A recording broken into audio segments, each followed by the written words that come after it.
So, ayan nga, 'di ba? Yung topic natin ngayon ay ugali ng Pilipino, 'di ba? Yun sa mga giging content creator na mga baguhan. Alam niyo mga ka-idol.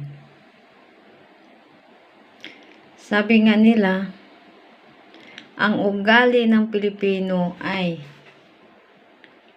bawal kang umangat. 'Di ba? Bawal kang umangat at bawal kang magkakapira. O, 'di ba? So ngayon, kaya kahit pa nakikita nila yung araw-araw kang nagpo-post, araw-araw kang nakikita nilang or nagba-vlog ka, or araw-araw ka nilang nakikita na sumasayaw pa, or ano yung ginagawa mo. Pero nakatingin lang yan sila sa'yo, hindi yan magsusupport sa inyo. Alam nyo kasi mga ka-idol, yun talaga ang mahirap sa Pilipino, yung bawal kang umangat or bawal kang umasinso. Di ba? Pero ako kasi mga ka-idol, hindi ko na yan, kumbaga, hindi ko na yan iniisip di ba? Kasi ang ugali kasi ng Pinoy, nandyan yung inggit, silos, at yung imamaritis ka, at yung i-judge ka, di ba? 4 option di ba? Hindi lang, nandyan 5 pa, yung ibabagsak kanila pababa. Bakit nga ba mayroon tayong ganun? Di ba? Mas okay pa yung yung baga magtulungan, di ba? Pero wala di ba? Kaysa yung iba nga nakikita mo mas nagsi-share pa sila ng mga video mo kaysa video ko, o di ba?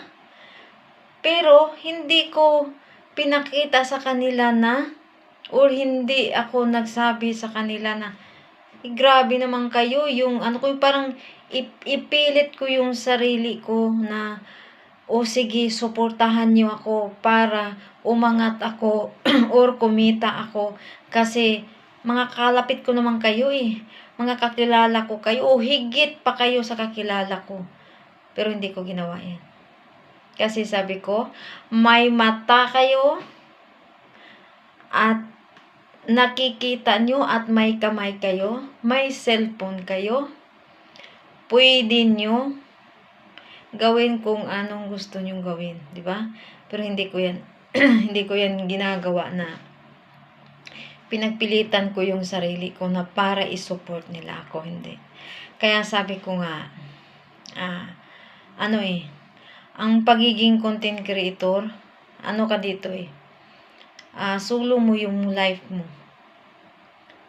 Pero pag sumahod ka, nandyan sila.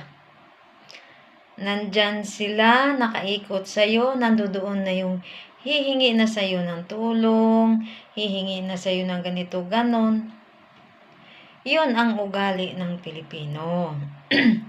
Kaya ako, hindi ko naman sinasabi na maramot ako. Hindi talaga ako maramot. Kapag mayroon ako, nagbibigay talaga ako. Kasi ang buhay natin is maiksi lang.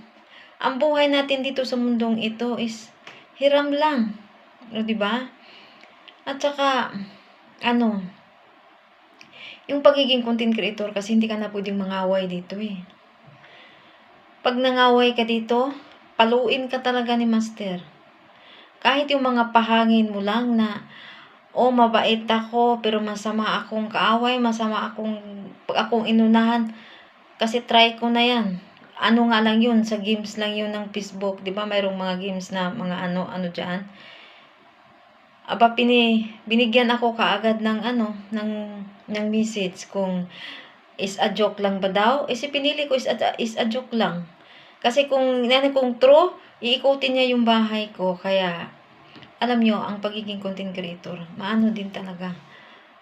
nakakatulong din sa mga ugali na kagaya ko dati na, ay nako, kaya nga dati yung bahay ko, inaano talaga ni Master. Inikot talaga niya kasi nung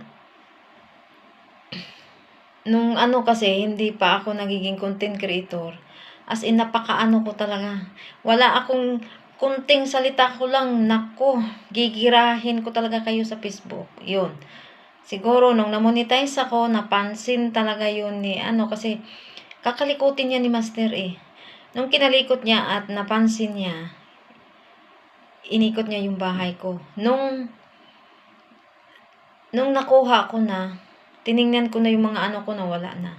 Nawala na yung mga post ko dati na hindi magandang post. Yung mga pahangin, yung mga parang panagahamon ka. As in, bawal kasi yan. Yun. Kaya, ang dami natin pwedeng matutunan dito sa pagiging content creator. Kumbaga tayo ay parang nag-i-enjoy lang, pero pag sumahod ka naman, kasi alam yung mga ka-idol, ang pagiging content creator, para kasi kayong nag-abroad eh. 'Di ba? Kahit, kasi sa dami ninyo, sa dami naming nagiging vlogger, pero, yung iba hindi din sinuswerte, 'di ba? Yung iba, hindi rin pa sumasahod. Yung iba nga, umaabot ng 2 years, 3 years na hindi pa sila sumasahod. So, yun. So, isa lang kasi ang kinakapitan ko, yung sa taas lang. Sabi ko, noong una sabi ko, Lord, gusto kong pasukin yung isang pagiging social media. Pero, hindi ko alam kung ano ito eh. Mag-trending ba ako or hindi? Sabi ko sa kanya, kahit hindi ako mag-trending, basta ang gusto ko lang, kumita ako. Kasi yung sahod ko dito sa abroad, as in, kulang pa. Maraming nakapaligid sa akin na gusto ko silang tulungan. Kahit may cellphone sila, kahit hindi sila nagsishare ng aking mga video, sabi ko, basta ako ay makakatulong sa kanila. Kasi, nasa gilid ko sila eh, pero tahimik lang ako kasi nga sumahod man ako ngayon pero konti lang. At sa pangalawa, hindi ko pa nakukuha kasi nga kailangan ko pa ng bank account. So sabi ko, Lord, ang dami kong tuwing nagsisimba ako ng pag-diop ako, sabi ko, Lord, ang dami kong gustong tulungan. Sabi ko, may mga sakit sila eh. Sabi ko, yung parang nakaikot sila dito sa gilid ko. Pero sabi ko, kung ang sahod ko lang dito, ang asahan ko, kulang pa sa pamilya ko. Kasi may bahay akong pinapagawa, di ba? At saka sabi ko, Lord, nakakapagod eh. Nakakapagod bilang magiging katulong, yung mayroong kang amo, di ba? Kaya sabi ko sa kanya, Lord, baka pwede mo naman na i-try mong ibigay sa akin yung itong goals na gusto kong pasukin. Sabi ko, bigyan mo ako ng sign na kung talagang deserve sa akin to, bigyan mo ako ng sign na makakasahod ako. Yun. Hindi ko in-expect na minsan talaga kasi mga ka-idol, ang pagiging vlogger talaga sa totoo lang, minsan hindi mo talaga maiiwasan habang tinitingnan mo ang dashboard mo na wala. Kunti lang yung views mo. Walang nagsishare. O, di ba? Kaya minsan sabi ko, parang ayoko na. Habang nung time na yon na sumahod ako, sabi ko, ayoko na. Parang wala namang nangyayari. Sabi kong ganon. Parang halos ginawa ko na, pero sabi kong ganun, parang wala namang nangyayari, sabi ko. Ayaw ko nang mag-content creator. Pero habang kasi nag-aano ako noon nagso-supermarket ako. So habang tinitingnan ko, naglakad ako, nakita ko, wala. Pinipindot ko yung yung payout ko. Sabi ko, ito na, mayroon na nga.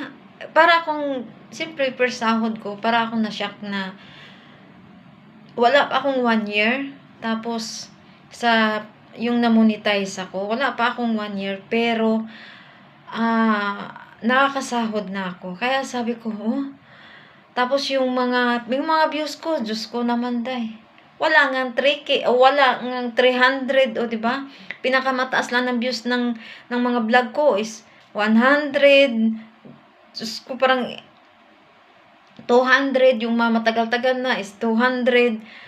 O yung matagal-tagal na may 600, o di ba? Hindi ko unexpected talaga ako na sasahod ako. Kaya sabi ko nga, pag kayo ang lumapit at mataimtim na pagdadasal sa Panginoon, ibibigay at ibibigay talaga niya sa'yo. Diba kasi sabi ko, Lord, kahit naman maraming mga content creator dyan na magagaling, kung talagang ikaw na yung mismong magbigay sa akin, magpasahod sa akin, sabi kong ganun, walang imposible eh. Kung talagang ikaw mismong mag-guide sa akin, magpakilala sa akin sa buong mundo, sabi kong ganun, kahit sino pa yung mga vlogger dyan na mga sabi ko, pag ikaw na mismo ang magpakilala sa akin, so wala nang ibang may kapangyarihan kundi ikaw lang. So yun, kaya sabi ko, Lord, bigyan nyo naman ako ng sign na makakasahod ako. Yung ng asawa ko, sabi ko, gusto ko kaming dalawa. Kung kikita ko, kikita rin siya. O di ba? Wala pa siyang 1K, marami na siyang na-monetize. Parang natalo ako sa kanya. O di ba? Kasi nandyan lang talaga si Lord eh. Alam niyo kasi mga ka-idol, yung ihiling mo lang kay Lord, yung mataimtim talaga. Sabi nga nila, kumilos ka at sabi nga niya, di ba? Kumilos ka at tutulungan kita. Kaya yun lang din talaga ang nasa isip ko. Yung kumilos lang din talaga ako, o di ba? So kahit maliit na sahod, at least mayroon. Kahit naka 11,000 lang ako, kahit hindi ko pa nakukuha kasi nga hinihintay ko pa yung aking bank account, pero at least nandiyan na sila at mayroon na naman. Nag-i-earnings na naman ako, o di ba? So mag-iipon sila so tuloy-tuloy na yung pag-i-earnings ko. Kaya so ganun na talaga mga ka-idol. Kaya sabi ko nga sa live, believe yourself lang talaga. Don't believe to another people. Kasi kung sino lang yung magsusupport sa iyo, yun lang, di ba?